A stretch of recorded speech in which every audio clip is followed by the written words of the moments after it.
तो आज हम वर्ग समीकरण के गुणांक एवं मूलों के में संबंध के बारे में चर्चा करेंगे। जैसे वर्ग समीकरण आपका दिया है ax² + bx + c = 0 के गुणांक कौन कहलाएंगे? ये a, b और c। हालांकि ये x वर्ग समीकरण के x² वाले पद का गुणांक क्या है? a है, और x का गुणांक b है और c का, पर ऑलमोस्ट लिख दिया गया है गुणांक, जिससे इन्हीं गुणांकों से मतलब है। और मान लीजिए इस समीकरण के मूल क्या है? अल्फा और बीटा। इनके बीच में हम संबंध स्थापित करने की कोशिश करेंगे। तो देखिए क्या संबंध होता है।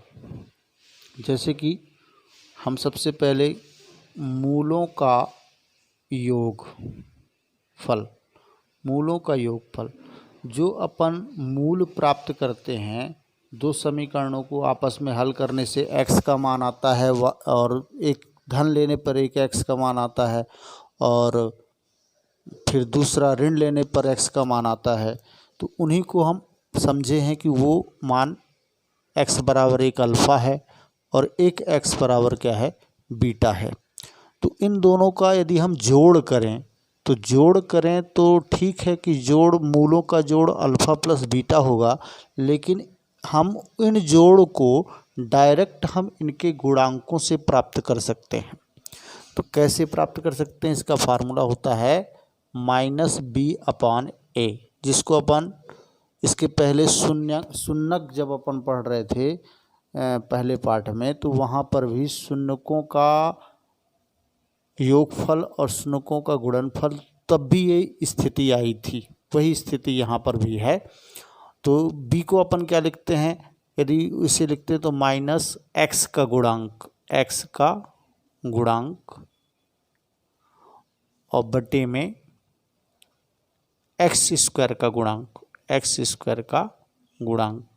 तो ये लिखने की विशेष ज़रूरत नहीं है, आप b और a लिखे हैं, यहाँ गुणांक से परिचित हैं। तो ये b माने किसका? x का गुणांक हुआ, और a क्या हुआ? x² का गुणांक हुआ। तो ये इनके बीच में स्थापित संबंध मिलता है अल्फ़ा प्लस बीटा बराबर। और इसी तरह से मूलों का गुणनफल जो होगा वो क्या होता है? अल्फ़ा इंटू बीटा, उसका मान होता है c/a। इसको क्या लिखते हैं हिंदी में कि अचर पद का गुणांक, या अचर पद भर लिख सकते हैं। अचर पद जो स्वतंत्र रहता है बिना x का, वो है c, और a जो है x² का गुणांक, x² का गुणांक। ये इनके बीच में संबंध स्थापित होता है। अब आप लोग यदि ये जानना चाहते हैं कि वे वास्तव में कहाँ से आए हुए हैं, तो उनके बारे में आपको यहाँ पर मैं समझाने की कोशिश करूँगा। तो इस तरह का जो प्रश्न बनता है, मान लीजिए परीक्षा में भी आने की स्थिति होती है, तो मैं एक प्रश्न आपको यहाँ सामने लिख के दे दूँगा और उसके हिसाब से मैं इसको हल करूँगा। लेकिन एक फार्मूला है जो आप लोगों को ध्यान रखने की ज़रूरत होगी, इसको आपको ध्यान रखना है। तो ये क्वेश्चन हमने बनाया, वर्ग समीकरण ax² + bx + c = 0 के मूल यदि अल्फ़ा व बीटा हों तो सिद्ध करें कि अल्फ़ा प्लस बीटा बराबर -b/a, और दूसरा अल्फ़ा इंटू बीटा बराबर c/a कैसे होते हैं, ये आपको यहाँ पर प्रमाण मिलने वाला है। तो सबसे पहले अपन हल करने की पोजीशन या उत्पत्ति कह सकते हो। तो ax² + bx + c = 0 आपका ये वर्ग समीकरण के मूल क्या हैं? अल्फ़ा व बीटा है। तो अल्फ़ा और बीटा है, तो अब यहाँ पर आपको डायरेक्टली लिखना है कि अल्फ़ा बराबर -b +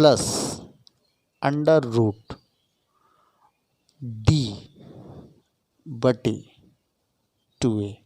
ये कहाँ से हमने पाया? ये आप लोग अच्छी तरह से जानते हो कि जब अपन वर्ग समीकरण लिखते हैं का सूत्र लिखते हैं, तो x बराबर लिखते थे -b + -√b² - 4ac/2a लिखते थे। तो ये वही चीज़ लिखा है, लेकिन ये अल्फ़ा को हमने बताया था कि प्लस लेने पे आया होगा। तो और ये चीज़ को हमने शॉर्टकट में लिख दिया डी, क्योंकि आप लोग जानते हो विविक्त कर है बी स्क्वायर माइनस 4ac, वो डी की वैल्यू होती है तो डी के रूप में लिख दिए, तो बात वही है। अब बीटा इज इक्वल टू क्या होगा इसी रूप में माइनस बी, अब यहाँ पे जो प्लस माइनस होता था वो प्लस तो इसके साथ हो गया तो माइनस इसके साथ हो जाएगा, डी अपॉन 2a। अब इनको आपको जोड़ना है, अल्फा प्लस बीटा दोनों को जोड़िए, दोनों मूलों को, तो minus B plus under root D upon 2a plus minus B minus under root D upon 2a। इसका एलसीएम यदि अपन लेते हैं तो दोनों का हर सेम है तो 2a ही एलसीएम होगा। और फिर इसके बाद minus B plus under root D, यहाँ पर आप प्लस माइनस माइनस प्लस के कारण इसमें कोई इफेक्ट नहीं पड़ेगा, आप यहाँ पर लिख सकते हो minus B minus D under root D, तो plus under root D minus under root D, ये दोनों आप यहाँ पर काट सकते हो। माइनस बी दो बार बच रहा है तो माइनस बी यानी 2b अपान क्या हुआ 2a हुआ, ये 2 कट गया तो आपके पास फाइनली क्या बचा माइनस बी अपान ए। तो ये इसकी उत्पत्ति हुई, ये आपका पहला चीज़ सिद्ध हो गया, मूलों का योगफल होता है माइनस बी अपान ए। इसी तरह से हम यदि मूलों का क्या करें गुणनफल करें, तो गुणनफल करें तो अल्फा इंटू बीटा यदि करते हैं तो इन दोनों को अब क्या करेंगे यहाँ पर गुणा करेंगे, तो minus B plus under root D upon 2a, ये अल्फा का मान है, और इनटू करते हैं तो minus B minus under root D upon 2a। तो गुणा का क्या नियम है, गुणा में ऊपर ऊपर का गुणा होता है, नीचे नीचे का गुणा होता है, तो ऊपर वाला गुणा करेंगे तो आप b का गुणा करेंगे b से तो minus minus plus B square, इसका गुणा इसके साथ करेंगे तो माइनस माइनस माइनस फिर से प्लस b और अंडर रूट डी, अब फिर इसका गुणा करेंगे d के साथ तो माइनस आ रहा है b अंडर रूट डी, और फिर इसका गुणा इसके साथ जब किए तो दोनों करनी करनी में है, प्लस है एक ठो माइनस है तो वो क्या हो जाएगा माइनस ही होगा, अंडर रूट डी का गुणा सिर्फ d हो जाएगा। अब बटे यहाँ पर 4a स्क्वायर हो जाएगा, 2 दूनी 4 और a का स्क्वायर। इस तरह से आप इसमें काट क्या पा रहे हो, b डी स्क्वायर प्लस में है b अंडर रूट डी और minus b under root D, ये दोनों भी क्या है प्लस माइनस में है इसलिए कट गए, तो आपके पास बचा b स्क्वायर माइनस डी अपान 4a स्क्वायर। d का मान आप जानते हो, d इज इक्वल टू क्या जानते हो b स्क्वायर माइनस 4ac, इसलिए यहाँ पर d की जगह में b स्क्वायर माइनस 4ac लिखें, तो b square minus 4ac upon 4a square, कोष्टक खोलेंगे यदि तो b square minus b square plus 4ac upon 4a square, तो बी स्क्वायर प्लस माइनस के कारण कट गया, 4ac अपॉन 4a स्क्वायर, 4 भी कटा, एक ठो a से कट गया तो यहाँ पर आपका बचा c अपॉन a। इस तरह से ये मूलों का योगफल एवं मूलों का गुणनफल, तो इसको भी आप नोट कर सकते हैं। प्रश्न इस तरह का परीक्षा में पूछा भी जा सकता है, इसमें कोई दो राह की बात नहीं, तो इसको भी आप लोग कॉपी में नोट करेंगे और लगाएंगे भी। अब ये दूसरा टॉपिक है मूलों के योगफल व गुणनफल की सहायता से वर्ग समीकरण बनाना। तो यदि समीकरण के मूल अपन के पास पता है कि मूल अल्फा व बीटा हैं, तो हम वर्ग समीकरण कैसे बनाते हैं, तो वर्ग समीकरण बनाने का वर्ग समीकरण, यदि मूल अल्फा व बीटा है तो वर्ग समीकरण कैसे बनेगा, तो वर्ग समीकरण बनेगा X square minus alpha plus beta X plus alpha into beta is equal to 0। ये मूल यदि अपन के पास दिए हैं दोनों, अल्फा का मान माने कि पहला मान दिया है आपका 2 और बीटा का मान दिया है मान लीजिए 3, तो हम इन दोनों को जोड़ते हुए यहाँ पे लिख सकते हैं, और अल्फा इंटू बीटा, तो हम एक मूलों की सहायता से मूलों की सहायता से हम वर्ग समीकरण का निर्माण कर सकते हैं। तो इस तरह के भी प्रश्न है। तो एक हम एज ए फार्मूला आप इसको भी ध्यान रखेंगे कि ये इसका प्रयोग करके हमें समीकरण बनाना होगा। यहाँ जरूर ध्यान देना, यहाँ माइनस है, अल्फा प्लस बीटा है, और यहाँ पे x अवश्य रूप से ध्यान देने की आवश्यकता होगी।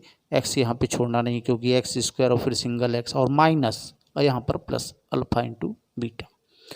तो अब सवाल की ओर अपन बढ़ेंगे। ये आपको जितनी दो चीज़ों की ज़रूरत थी इसमें, तो हमने वो दोनों चीज़ें आप लोगों को यहाँ पर बता दी। और आपको सवाल प्रश्नावली हल करना होगा। प्रश्नावली 5 अध्याय 4 की प्रश्नावली, अध्याय 3 की प्रश्नावली 5 सवाल की ओर जाएंगे।